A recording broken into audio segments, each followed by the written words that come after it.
Wait a minute, isn't that your poor ex-wife?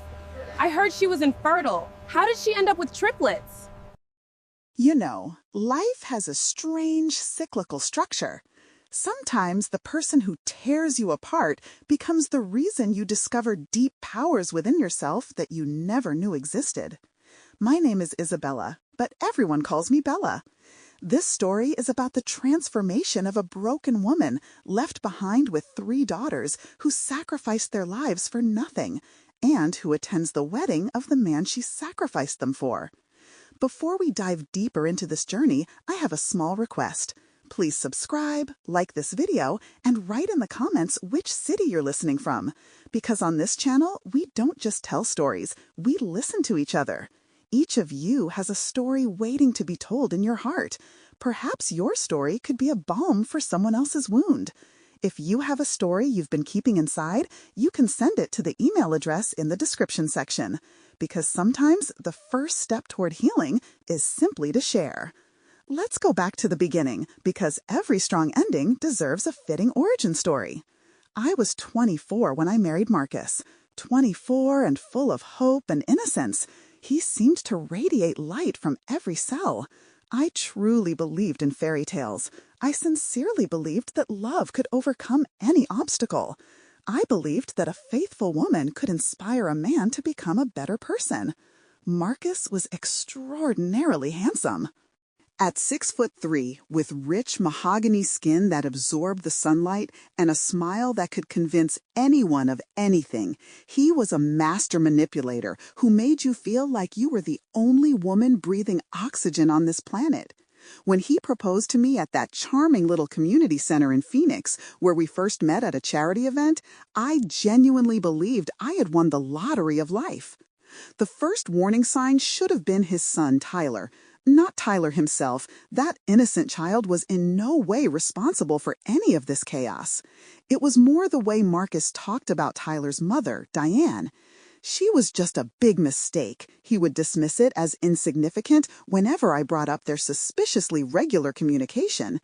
"You're my wife now, sweetheart. You're my whole future." I swallowed those painful words like prescribed medicine. They were unpleasant, but they seemed necessary for the relationship to continue. I convinced myself that truly loving Marcus meant embracing every part of his existence, including the complicated past he left behind. I convinced myself that being an exemplary wife meant supporting your husband unconditionally, even if it felt like swallowing broken glass with every breath. The second red flag emerged in how he treated me when pregnancy didn't happen right away. For months, I suffered, buying pregnancy tests, desperately praying for 2 parallel pink lines to appear. What about Marcus? Marcus made me feel, time and again, that it was my fault.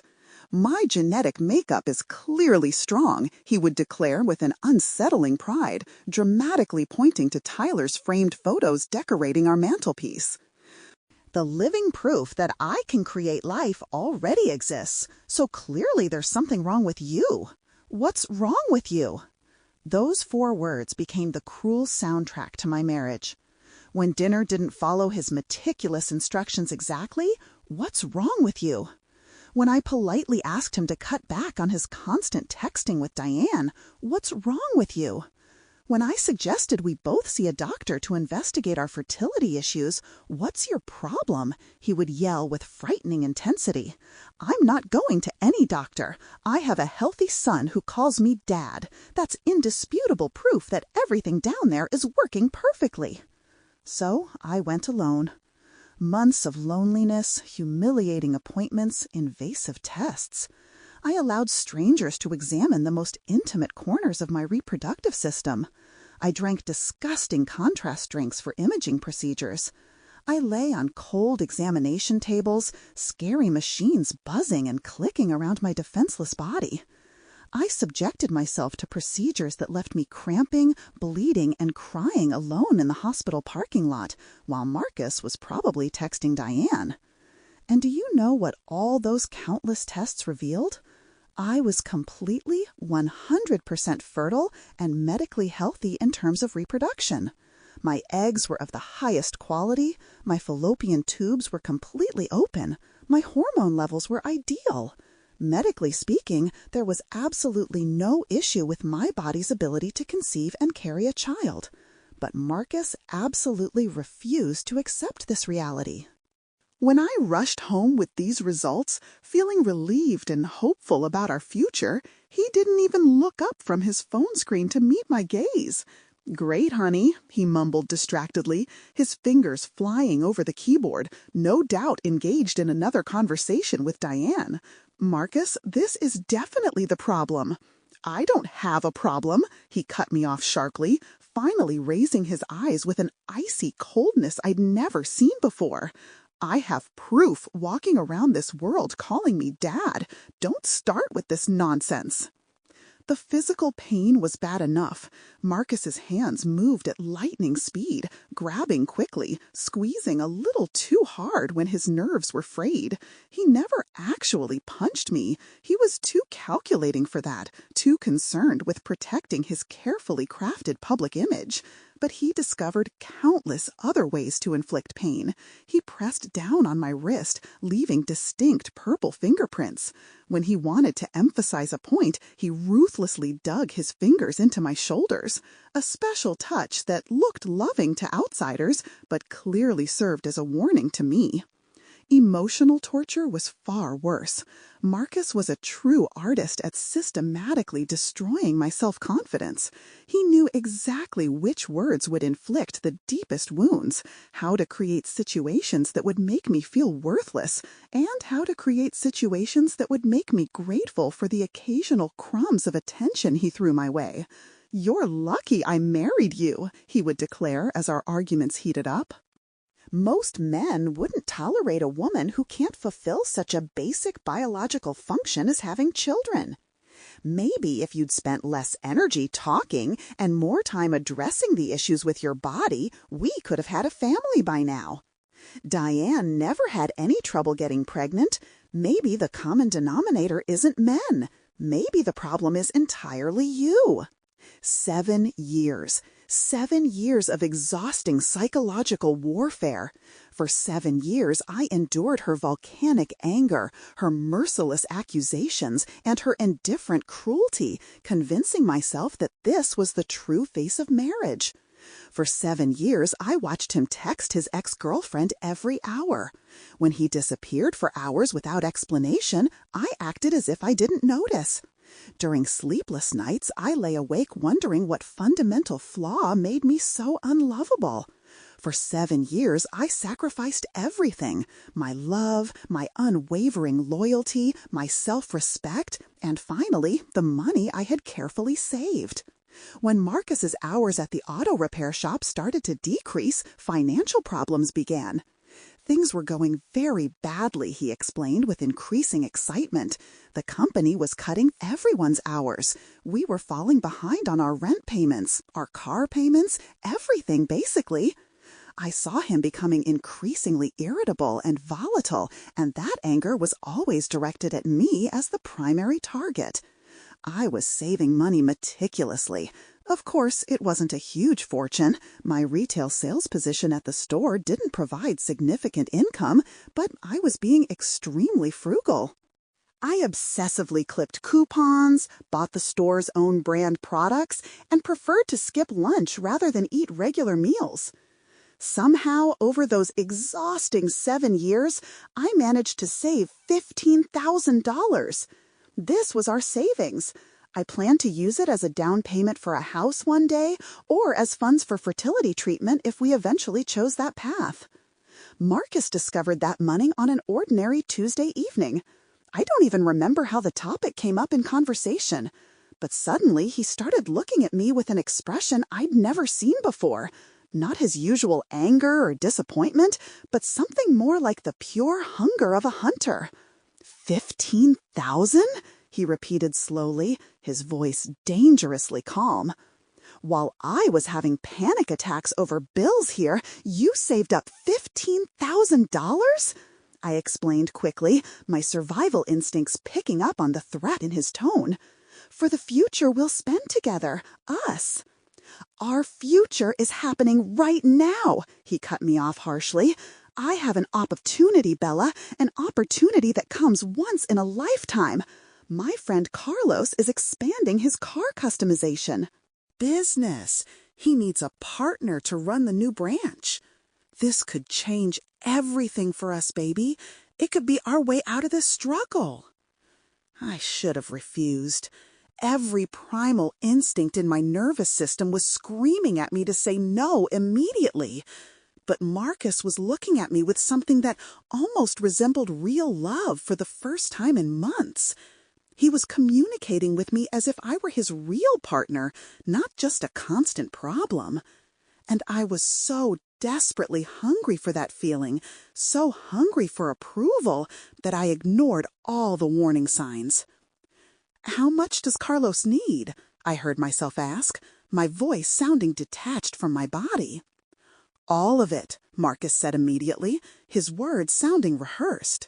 "Exactly 15,000. I know it's a significant amount, baby, but please consider it seriously. This is an opportunity for us. Once things get back on track, we'll recoup this investment in a few months. And maybe—" Leaning in, he gently placed his hands on my face for the first time, as far as I could remember. "Maybe, if I'm not constantly stressed about finances, we can really focus on building a family." The hope in those words acted like a powerful drug coursing through my veins.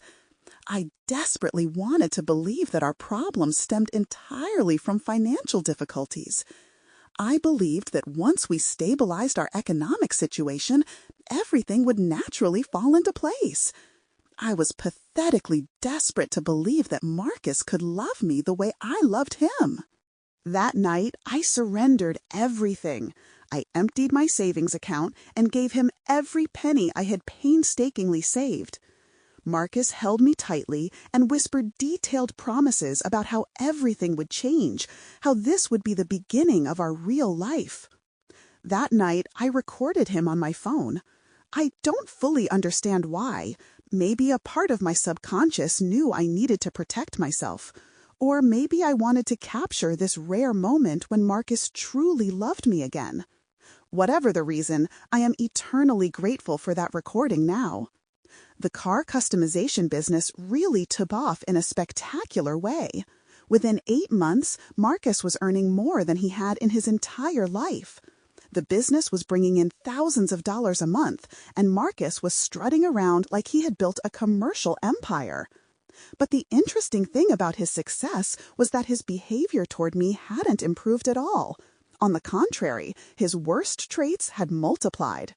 Now he had both money and confidence, and he began to act as if he had become far superior to the woman who had made his success possible. He started staying out later and later, began wearing expensive designer clothes, and started smelling of a perfume I definitely hadn't bought. He began treating me as if I were his maid rather than his wife. Text messages with Diane turned into long phone calls. Phone calls turned into face-to-face visits to check on his son. Visits turned into overnight stays because of Tyler's school presentation or basketball game, or because Marcus wanted to be there. And me? I was still working my retail job, still struggling to meet basic food needs, while Marcus was spending hundreds of dollars on designer clothes and dinners at expensive restaurants, never inviting me to join him. He'd say he was working late or dealing with work emergencies, while I was still lying in bed alone. The end came one Thursday afternoon. I remember it specifically because I was planning to make Marcus's favorite meal, barbecue ribs and cornbread, and I wanted to surprise him with the news that I had finally saved enough money for the vacation we had talked about. It wasn't anything extravagant, just a weekend in Sedona, but I thought getting away together might do us some good. I came home early from my shift, my arms full of grocery bags, and as I tried to open the front door, my keys jingled. At that moment, I heard sounds coming from inside our house, Marcus's distinctive laugh, and another voice I recognized instantly, Diane. I froze on my own front porch, listening to my husband sitting in the living room, laughing intimately with his ex-girlfriend, discussing their plans as if I didn't exist. "He's so pitifully helpless," Diane said, her voice carrying that particular cruelty only women who think they've won possess. "You're still playing house, as if you'd actually had a legitimate marriage." "Listen, I can't keep playing this game anymore," Marcus replied, and my heart literally stopped. "I'm making serious money now. I don't need her anymore." "Then what's stopping you?" "Just get a divorce." "It's not that simple. She could try to claim the business, and technically she helped me get started financially." "How much could she have contributed?" Marcus laughed. That sound cut through my chest like a serrated knife. "He gave me $15,000 to start my business. He completely emptied his savings." "And you just took it?" Diane seemed genuinely impressed. "I took it and built an empire with it. That woman is so desperate for my approval that if I ask nicely enough, she'd even donate her organs." They both laughed at that. They laughed at my helplessness, my love, my sacrifice. They laughed at the woman who gave everything for a man who saw her as nothing more than a useful ATM with legs. I slowly walked away from the door, my whole body shaking uncontrollably. I sat in my car for almost 3 hours, crying until my tears dried up, desperately trying to figure out what to do with this devastating information. When I finally gathered the courage to go inside, Marcus was lying alone on the couch, acting as if nothing had happened. "Hi, baby," he said without even bothering to lift his head from the TV screen. "What's for dinner?" I wanted to confront him immediately. I wanted to scream, throw things, demand explanations and accountability.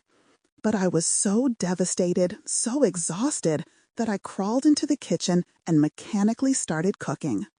I prepared his barbecue ribs and cornbread, and as my heart broke into smaller and smaller pieces, I watched him eat with relish. 4 days later, he said he wanted a divorce. He didn't even have the courtesy to sit down and talk to me like a mature adult. One evening, he came home from work, and while I was washing the dishes, he carelessly tossed some official-looking papers onto the kitchen table. "Sign these," he ordered. "What are they?" I asked, but I already knew the answer. "Divorce papers. I want to leave, Bella. This relationship isn't working anymore." I turned slowly, still clutching the dishcloth tightly in my trembling hands. "What exactly isn't working?" I managed to ask. He shrugged with an irritating ease, as if we were discussing something as mundane as the weather. "Everything. We don't have children, we barely communicate anymore, and to be honest, I don't love you that way anymore." This ordinary cruelty completely took my breath away. 7 years of marriage, and this was the result? Papers on the table and an indifferent shrug? "Marcus, we can work this out," I said helplessly, hating how pathetic my voice sounded. "We can go to counseling sessions. We can—" "No," he cut me off, already starting to walk toward the door. "I'm tired of dealing with this. Sign the papers, Bella. Make it easier for both of us." "What about the job, the money I gave you?" He stopped at the door, and for a moment I thought I saw a look of guilt on his face, but it vanished so quickly that I wondered if I had imagined it. "It was a gift," he said. "You can't legally take back a gift." But there was no prenuptial agreement. Marcus had been so arrogantly confident in our eternal love that he had insisted it wasn't necessary. During our engagement, he had promised, "We'll be together forever, baby. Why would we need legal protection from each other?" But apparently, even forever had an expiration date. Within 6 weeks, Diane and Tyler moved into our house, the house I had helped turn into a home. Within 8 weeks, the divorce was finalized. Within 12 weeks, I loaded everything I owned into the trunk of my Toyota Camry and walked away from the life I had meticulously built with a man who didn't deserve it. I had nothing left. No money, no home, no husband, no children. At 31, I was starting over from scratch, in worse shape than when I began as a young adult. And the only place I could go was back to my mother's house in Seattle. When I arrived, my mother was ill. She had been ill for a long time, but she hadn't wanted to burden me with her worries while I was dealing with my marriage. Lupus and cardiovascular disease. Her specialist said she needed to radically change her diet, eliminate stress, and take better care of herself. But how could she do that while working 2 jobs at once to afford her expensive medications? Years ago, she had run a small bakery. It wasn't a fancy or glamorous place, just a friendly spot serving tasty baked goods and coffee to neighbors and workers. But when her health deteriorated, she could no longer keep up with the demanding schedule of running the bakery. When I returned home, the bakery had been closed for 3 years, and it was obvious. The windows were covered with newspaper, the awning was faded and torn, and weeds were growing through cracks in the sidewalk. "I'm so sorry you see me like this, dear," my mother said the first night I returned home, looking at me with both sadness and unconditional love in her eyes. "I wish I could offer you so much more when you came home." "Mom, there's nothing to apologize for," I told her firmly, holding her fragile hands in mine. "I'm the one who should apologize. Instead of wasting my years chasing a man who never wanted me, I should have been here helping you." "Don't dare blame yourself for loving someone," she said with surprising strength. "It's not a weakness, Isabella. It's tremendous strength. Even if it causes you pain, your ability to love so completely and fully is a gift. Don't let him take that away from you." But I felt like Marcus had taken everything from me. I was broken, drained, just a shell of the woman I used to be. I couldn't sleep properly. I barely ate anything. I spent most of my days staring at the ceiling and thinking about how I had messed everything up so badly. I first noticed him on one of those dark, endless days. Daniel. He was tall and thin, his eyes were really kind, and he always had a professional camera hanging around his neck. He had been hired to document the urban renewal work in our neighborhood, and he was always hanging around the old bakery, asking if he could take photos and videos of the building. "I know it's closed," he said respectfully, "but there's something beautiful about the architecture of this place. I can see the love that went into it." My mother took an instant liking to him. She invited him in for coffee and spent hours telling him about the bakery's heyday, the regular customers who came for pastries on Sunday mornings, the community that gathered around her little shop. During those first visits, I mostly hid in my room. I wasn't ready to be around people. I wasn't ready to pretend I was okay when everything inside me was irreparably shattered. But Daniel was insistently kind. "You don't have to talk to me," he said one afternoon when he noticed I was sitting on the back porch to avoid seeing him. "But can I sit with you? Sometimes just being with someone, even in silence, can be very beautiful." And so he sat there, without speaking, without pressuring, without demanding anything. Just sitting there. For the first time in months, I felt like I could breathe properly. It took me 4 months to tell him what had happened. For 4 months, he came regularly to bring my mother food, helped with small repairs around the house and the old oven, and treated us both with a kindness I had forgotten existed in men. When I finally told him about Marcus, the marriage, the money, and how everything ended, I expected pity. I expected him to look at me like I was damaged goods, the way most people do when they hear stories like mine. Instead, Daniel got angry. Not at me, but for me. "That man is a complete idiot," he said harshly. "And one day he'll realize what he gave up. But by then, you'll be so far away from him that his regret won't even be noticeable."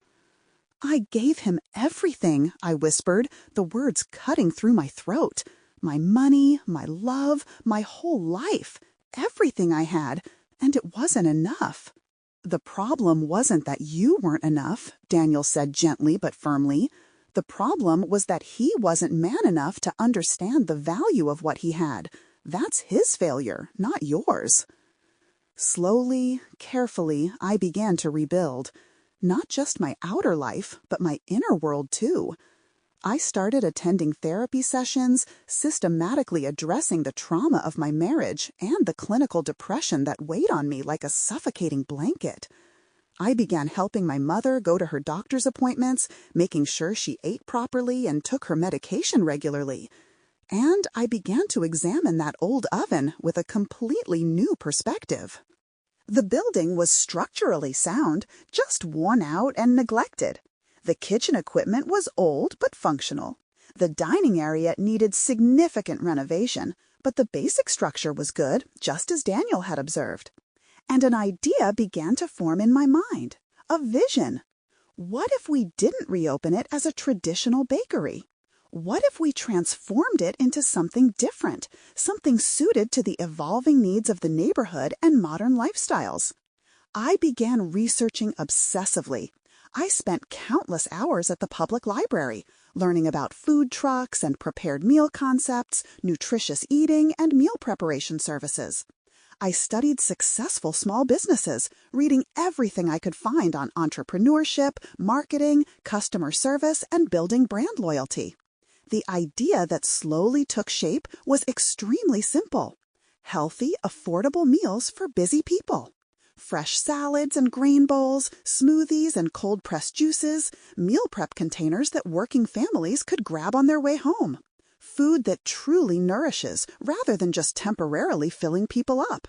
But ideas don't pay the bills, and I had no money to turn my vision into reality. So I started small, incredibly small. I found a job at a nearby supermarket. I worked the 5 a.m. shift, stocking shelves, working the register, and cleaning up spills. It wasn't glamorous work, but it was honest work, and every paycheck brought me a little closer to my goal. In the evenings, I experimented nonstop. I turned my mom's kitchen into a test lab, trying out different recipes and flavor combinations, learning about nutrition and flavor profiles and food safety regulations.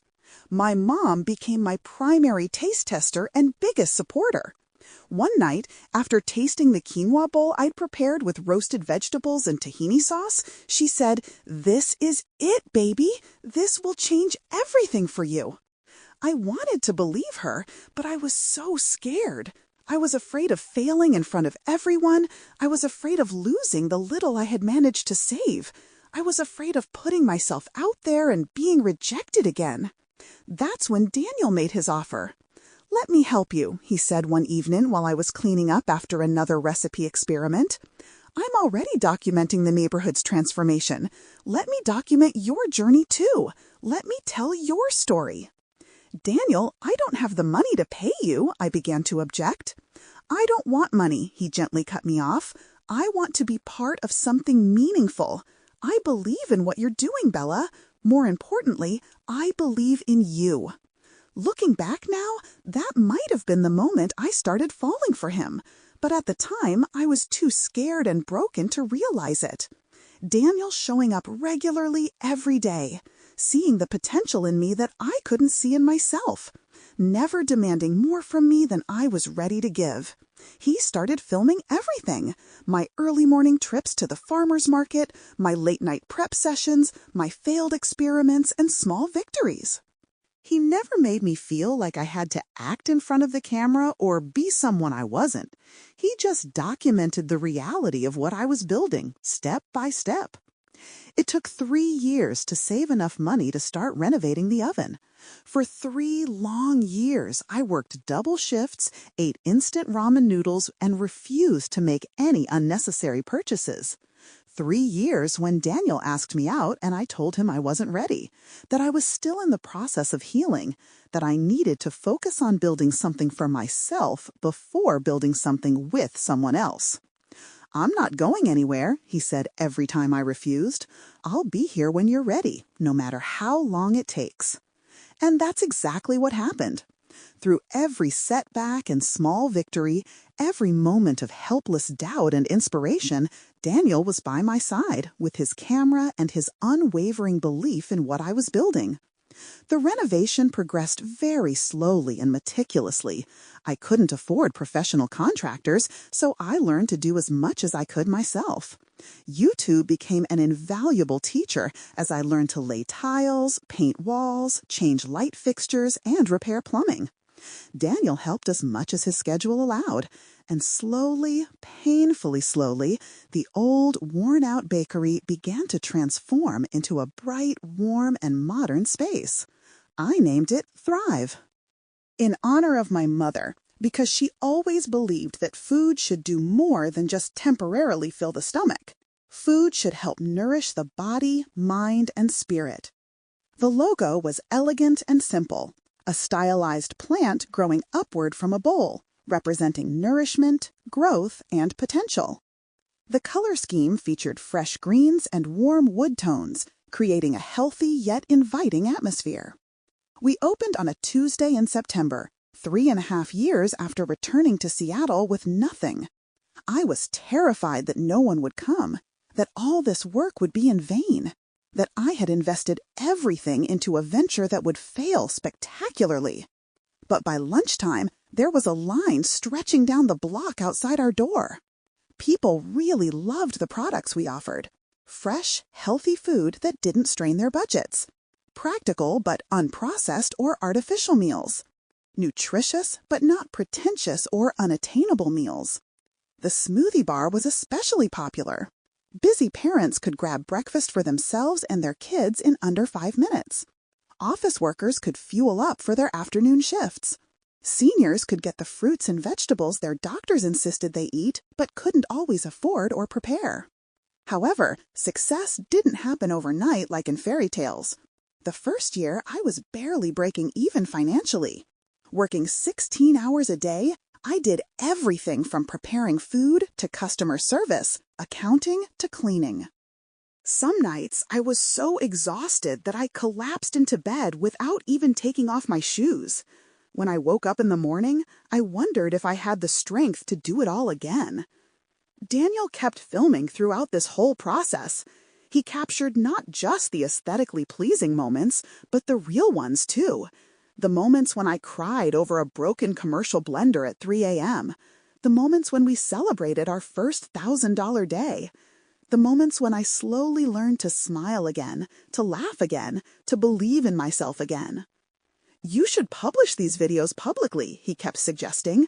People need to see this story. It's inspiring. But I wasn't ready to go public yet. I was still protecting myself, still keeping my head down and focusing only on my work.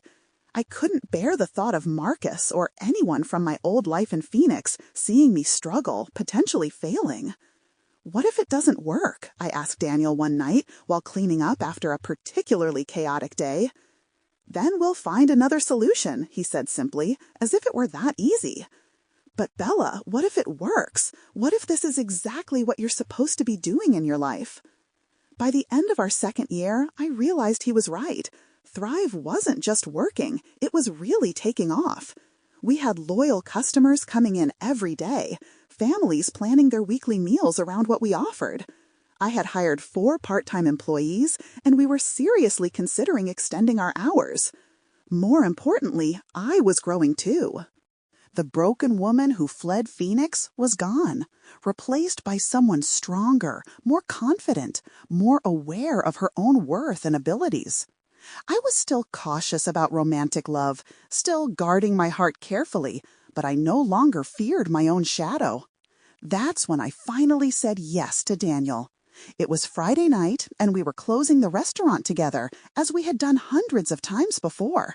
But that night, something was different. Maybe it was the setting sun filtering through the windows, painting everything gold. Or maybe I had finally reached the point where I felt whole again, the point where I felt complete without needing someone else to complete me. "Daniel," I said as he was packing up the camera equipment. "Yes?" He looked up. "Ask me again."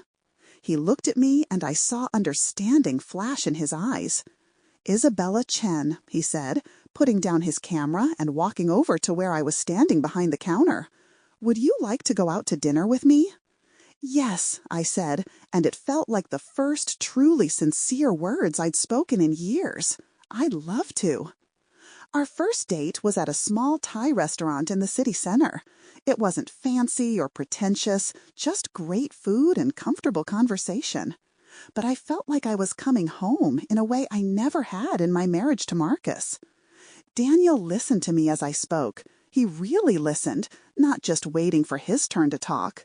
He laughed at my jokes. He asked thoughtful questions about my dreams for the restaurant and my hopes for the future. I have a confession, he said as we ate dessert, the mango sticky rice we shared. Oh no, I said, suddenly tense. Should I be worried? I've been in love with you for 3 years, he said simply. My heart should have been racing. I should have been scared, overwhelmed, or unsure. Instead, I felt at peace, calm, right. I know, I said softly, and I think I'm ready to love you now. We took things slowly. Daniel had seen my worst moments, watched me rebuild myself from scratch, and understood that I needed to trust at my own pace. But the foundation of our relationship was stronger than anything I had ever experienced in my marriage to Marcus.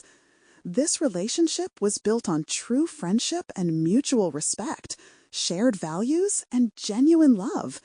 It was not built on desperation, need, or a desire to be saved. 8 months after our first meeting, Daniel proposed. Not with a grand dramatic scene or a grand gesture, but quietly one Saturday morning while preparing vegetables at Thrive for the coming week. "Marry me," he said simply, lifting his head from the onions he was chopping. I stopped cutting, the knife suspended in midair. "Marry me," he repeated, "not because I think you need me, but because I want to build a life with you, because I want to be your partner in everything." "All right," I said, with the same simplicity. "Okay. Yes, I will marry you." On Thursday, my mother and Daniel's family were our only witnesses as we got married at the courthouse. I wore a simple white dress from a local boutique and carried a bouquet of wildflowers from Pike Place Market. This was very different from my first wedding, with its carefully planned church ceremony, hundreds of guests, and thousands of dollars spent on appearances. But it was perfect because it was real, because it was us. 3 months after our wedding, 2 incredible things happened almost simultaneously. First, Daniel convinced me to let him release some videos he had been filming of me for years. I was still anxious about going public, still trying to protect the life I had built, but I trusted his judgment completely. The first video he released was simple. It explained the philosophy behind Thrive, talked about how food should nourish both the body and the soul, and touched on my journey from hitting rock bottom to becoming an entrepreneur. He filmed it so that my face wasn't completely visible, thus respecting my desire for privacy while still managing to share the essence of what we did. This video was viewed 2,000 times in its first week, then 8,000, then 75,000 times. People were sharing the video rapidly, commenting enthusiastically, and asking where they could find the meals I made. Food bloggers started requesting interviews. Local news channels wanted to do special programs. Orders started pouring in, not just from local customers, but from people across the country who wanted to try our meal prep containers, smoothie mixes, and specialty grain bowls. Within 6 months, we went from serving a few hundred people a week to shipping products nationwide. The second incredible event occurred 3 weeks after the first video went viral. I was working late into the night, desperately trying to keep up with the new influx of orders, when I started feeling dizzy. At first, I thought it was just fatigue. I was working 18 hours a day to increase production, hire more staff, and ensure quality control. But when the severe nausea started, I realized. That night, I took 4 pregnancy tests. All of them came back positive. When I told Daniel the next morning, he cried. They were tears of joy. The idea of starting a family together had brought him great happiness, but I was terrified. After years of failed attempts with Marcus, and after being told the problem was with me, the idea of getting pregnant seemed almost too good to be true. I felt like someone was going to tell me it was a mistake at any moment. What if something goes wrong? I whispered to Daniel while waiting for my first appointment at the doctor's office. Then we'll handle it together, he said, squeezing my hand. But Bella, what if everything goes smoothly? What if this is the beginning of something beautiful? Everything went smoothly. More than smoothly. At 8 weeks, the ultrasound showed not 1, but 3 heartbeats. Triplets. 3 healthy, growing babies who had decided to come into the world together. At that moment, I thought of Marcus. All those times he blamed me for not being able to have children. All those times he made me feel broken, flawed, and incomplete. I didn't fail to notice the irony. With the right partner, a man who truly loved and supported me, my body hadn't just gotten pregnant. It had created 3 lives at once. Triplets, Daniel said in amazement, tears streaming down his face as he looked at the ultrasound screen. We're having triplets. The pregnancy wasn't easy. Carrying 3 babies placed an unexpectedly heavy burden on my body. I had to step away from Thrive's daily operations and rely on my team to keep things running smoothly while I focused on our girls' growth. Yes, my daughters. 3 perfect little miracles who arrived healthy and strong at 34 weeks. Emma, Ella, and Eva. When I first held them in my arms and looked at their tiny faces, I saw Daniel's eyes and my nose. And when I saw this perfect union of the 2 of us, I felt a sense of completion I never thought possible. Look what we did, Daniel whispered, sitting on the hospital bed, each of us holding a baby in our arms, while the 3rd one slept peacefully in the crib next to us. Look what we've done, I agreed. But I wasn't just talking about our daughters. I was talking about everything. Our work, our marriage, the life we built together, the woman I had become. For the next 2 years, we lived a quiet but fruitful life. Business continued to thrive, and Thrive products were now sold in stores across the Pacific Northwest. We bought a beautiful house with a large yard for the girls to play in. We also bought a comfortable apartment nearby for our mother, ensuring she had everything she needed for her health and happiness without the burden of housekeeping. However, we deliberately kept our personal lives private. I still wasn't ready to go completely public, continuing to protect my family and my hard-earned peace of mind. Our faces were never clearly visible in the videos Daniel posted for work, and no identifying information about our personal lives was ever disclosed. As far as the world knew, Thrive was a successful brand founded by a woman who valued her privacy, and that was exactly what I wanted. Sometimes I thought about Marcus. I wondered how he was doing, if he was happy with his choices, if he ever thought about me. But these thoughts no longer bothered me. They were just empty curiosities, like wondering about a character from a book you read long ago. When I left Phoenix, I erased everything related to my old life. New phone number, new social media accounts, everything was new. As far as Marcus knew, I had vanished, and that's exactly what I wanted. Until that Sunday phone call changed everything. We were having our weekly family dinner. Me, Daniel, the girls, and my mom. The girls were 3 years old now, walking, talking, and getting into everything with the fearless energy only little kids have. While Daniel was chasing Emma around the living room, I was helping my mom set the table. Ella and Eva were playing with blocks in the corner, leaning their little heads together and concentrating intently on working together. Everything was perfect. It was peaceful. It was exactly the kind of life I had always dreamed of. Then my mother's phone rang. She almost didn't answer it. It was an unknown number with a Phoenix area code, and we had a strict rule about not answering unknown numbers during family time. But something made her pick up the phone. "Hello?" she said, balancing the phone between her shoulder and ear while continuing to fold the napkins. I saw her face change as she listened to whoever was on the other end. Her eyes met mine across the room, and I saw something that made my stomach churn. Not exactly fear, but a kind of alert tension that immediately made me feel tense. "Hold on," my mother said into the phone. Then, covering the receiver with her hand, she looked directly at me. "Bella, sweetie, you need to come here." "Who is it, Mom?" Her jaw tensed. "Marcus." The world tilted. I hadn't heard that name spoken aloud in years, and hearing it in my peaceful home, surrounded by my daughters and husband, felt like a physical assault. "Hang up, Mom," I said quickly. "Hang up."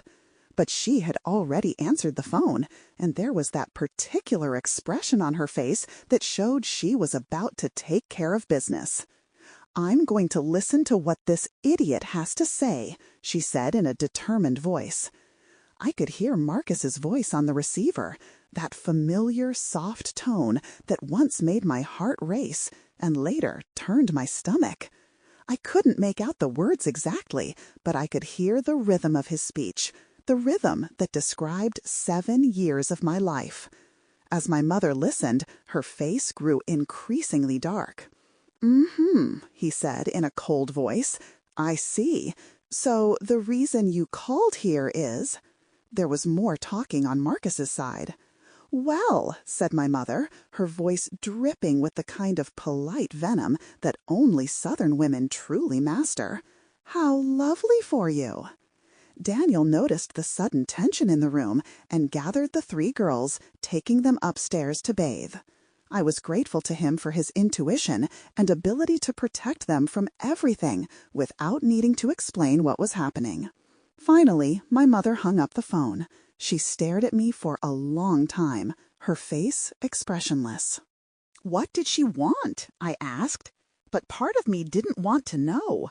"He's getting married," my mother said simply, "to Diane, and he wants to invite you to the wedding." This nonsense hit me like a physical slap. He wants to invite me to his wedding? "Oh, there's more," my mother said, her voice sharpening. "She specifically asked me to tell you that you could come celebrate with them. She said she wanted to show her gratitude for everything you've done for her, for helping her start her life." The sarcastic tone in those words was clear. This wasn't a genuine invitation. It was a calculated trap. Marcus wanted me to come to his wedding to rub his success in my face. He wanted to show me how successful he had become with the money I gave him. He wanted to rub the family he had built with another woman in my face. He still thought I was that broken woman who left Phoenix with nothing. He thought I would show up hopeless and defeated, a cautionary tale to make his new bride feel better about herself. "How dare you?" I whispered, collapsing into the chair. "How dare you?" "That man always relies on his courage more than his reason," my mother said, sitting down in the chair opposite me. "The real question is, what will you do about it?" My first instinct was to ignore it completely, block the number, act as if the call never happened, and continue my peaceful life without looking back. I had worked incredibly hard to build something beautiful, whole, and healthy. Why would I risk it by returning to Marcus's world, even for a single afternoon? But there was something in the calculated cruelty of that invitation that ignited me. A haughty assumption that I was still that broken woman he had abandoned, that I was still vulnerable to his manipulations, that I was still small enough to fear his success. Daniel came back downstairs as I reached for my phone, my mind swirling with possibilities. "Is everything okay?" he asked, immediately sensing the tension in the room. I told him about the phone call, Marcus's wedding invitation, and its true meaning, the message hidden beneath the superiority and mocking tone. As he processed the information, I saw his face darken. When he grasped the extent of the calculated disrespect we faced, I saw him clench his fists.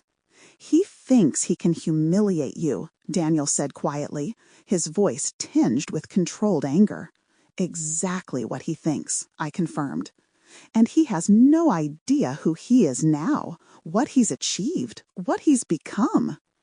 I looked at my husband, the man who had seen me at my lowest point and brought me back to life, who had documented my journey from a broken person to a shining one, who had believed in me even when I didn't believe in myself. "No," I said slowly, a plan beginning to form in my mind. "He has no idea." "So what do you want to do?" Daniel asked carefully. I thought for a long time. I thought about the woman who had given Marcus everything but received nothing in return.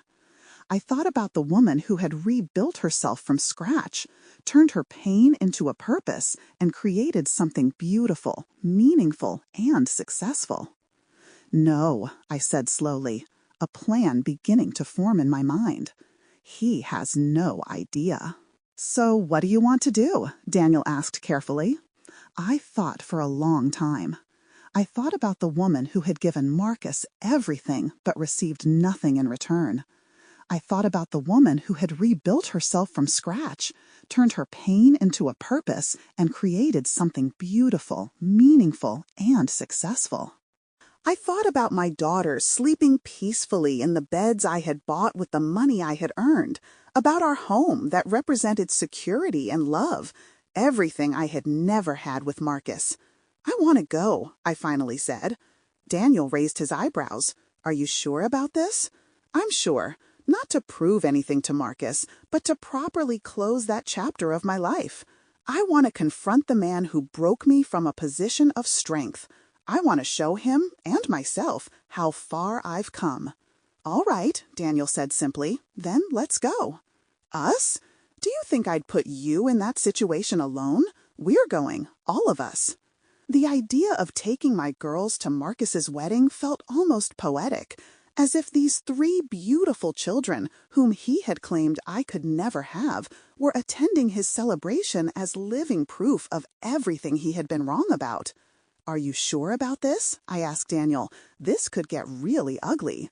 Baby, he said, pulling me into his arms, what's bad is thinking about inviting your ex-wife to your wedding, humiliating her, and getting away with it. What we're doing is beautiful justice. Over the next few days, we carefully planned everything. Daniel looked into Marcus's social media accounts. Marcus was very active online and constantly shared his successes, his relationship with Diane, and his excitement about the upcoming wedding. Things were clearly going well for him. He drove expensive cars, wore designer clothes, and took luxury vacations. He seemed like a man who had won the lottery of life. However, I noticed some things in his posts that most people didn't. His smiles never reached his eyes. Diane looked at him as if she were still expecting something bad to happen. Their two children, Tyler, now 13, and their younger daughter, Sophia, often looked uncomfortable in the perfectly posed family photos. Most telling were the posts about their journey that would last forever. Marcus wrote a long piece about how he learned what true love was, how Diane showed him what he had been missing all this time. The subtext was clear. I had been a warm-up, a practice run for the main event. Look at this, Daniel showed me his phone screen. Marcus had shared a photo of the wedding venue, the elegant ballroom of a hotel in downtown Phoenix. Underneath the photo, it read, I can't wait to celebrate with everyone. New beginnings require leaving old mistakes behind. Old mistakes. I am no longer that person to him. I am not the one who loved him faithfully for 7 years. I am not the partner who invested everything in his dreams. I am not the one who endured his cruelty and still believed in his potential. I was just an old mistake to be forgotten. He'll really regret this, Daniel said quietly. A week before the wedding, I did something I hadn't done in years. I looked up Marcus's current address and work information. Not because I wanted to contact him, but because I wanted to see what he had built with the foundation I had provided. He lived in a beautiful house in one of Phoenix's upscale neighborhoods. 4 bedrooms, a 3-car garage, perfectly manicured lawns. According to real estate websites, the house was worth approximately $550,000. Not enough to buy a mansion, but definitely success money. The car customization business had expanded to 4 branches across Arizona. According to their websites, they specialized in high-quality vehicle modifications and had gained a reputation as the leading customization service in the Southwest. Marcus was listed as the company's founder and CEO. There was no information anywhere about how it all began, nor was there any mention of the initial capital that made all this possible. I thought about the $15,000 I had given him. I thought that money had been the seed for all this success. He was living in a nice house and driving expensive cars with money that came from my savings account, my sacrifices, and my belief in him. But I wasn't angry anymore. On the contrary, I felt a strange sense of pride. Even though I hadn't been allowed to benefit from it, I had helped create something successful. That money had done exactly what I had hoped. It had built a better life, not just for me. We flew to Phoenix the day before the wedding. I had booked a suite at the Ritz-Carlton, not because I wanted to live luxuriously, but because I wanted to feel completely comfortable and secure. It wasn't about showing off wealth. It was about entering Marcus's world from a position of strength. The girls were thrilled about their first plane ride, chatting nonstop about the clouds, the tiny cars below, and the snacks the flight attendants brought. They didn't understand where we were going or why. They just knew they were on an adventure with their parents. That night, as I put them to bed at the hotel, Emma looked at me with Daniel's thoughtful eyes. "Mom, are we going to a party tomorrow?" "Yes, sweetie, to the adults' party." "Will there be cake?" "Probably." "Good. I love cake." I wish it were that simple, I thought. I wish life were just about being 3 years old, with cake, parties, and parents who love you unconditionally. I didn't sleep much that night. I was thinking about the last time I spent in Phoenix.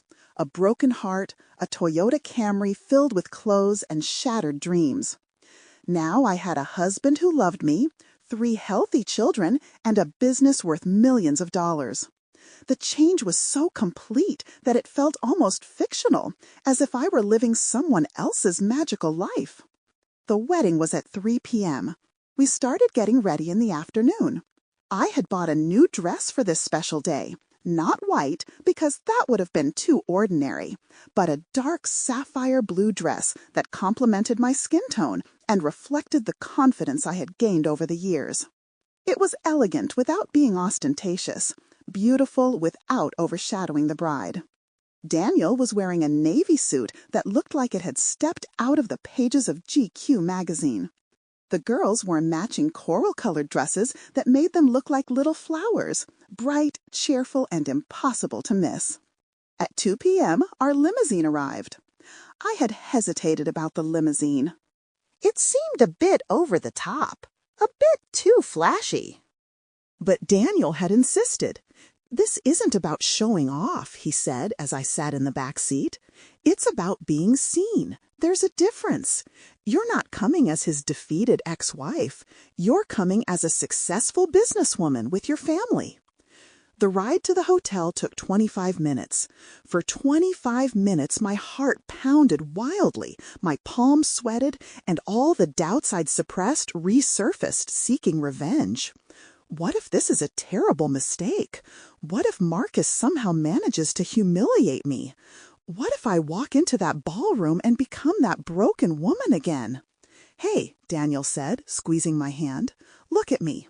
I turned to him and saw my own anxiety reflected in his worried eyes. "You're not the woman who left this city 5 years ago. You're Isabella Roberts, CEO of Thrive, mother of 3 beautiful daughters, my wife, my partner, my spouse. You're not walking into that room to prove something to Marcus.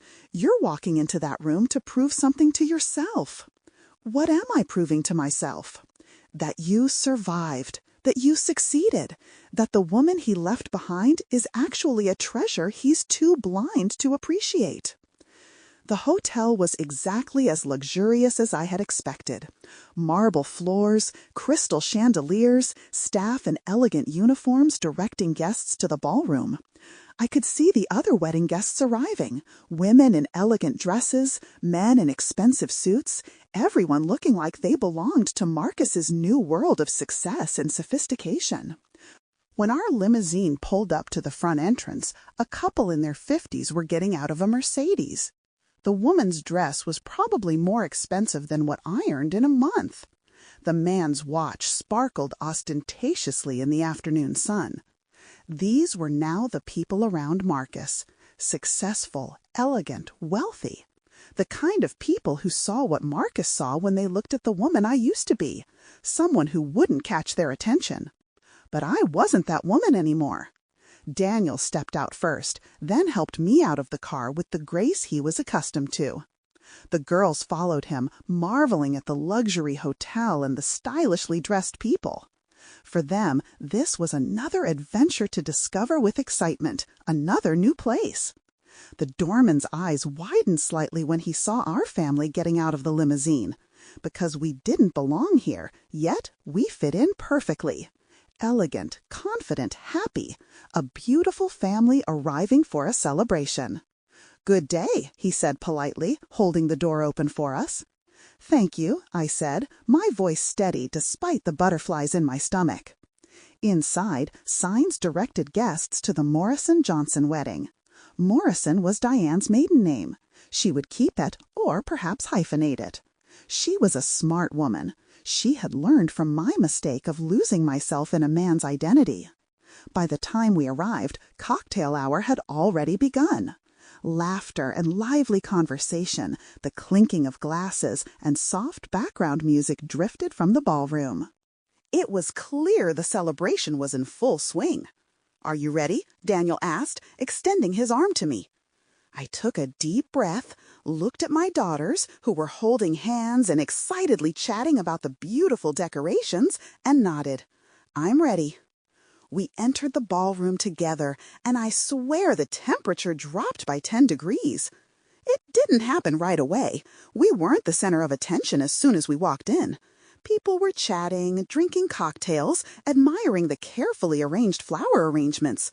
I must admit, it was a beautiful wedding. Diane had impeccable taste, and it was clear Marcus hadn't skimped on expenses. But slowly, systematically, heads began to turn. People started to notice the striking new family.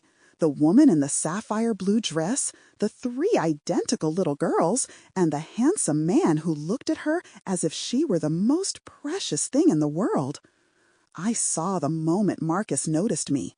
He was standing by the bar, laughing at something someone had said, holding a crystal glass and radiating confidence from every pore. I must admit, he looked good. Success suited him physically. His suit was perfectly tailored. His shoes were made of expensive Italian leather. His smile was bright and sincere. Until he saw me. Then his smile froze on his face, as if carved from ice. I watched as he left the conversation and began making his way toward us through the crowd.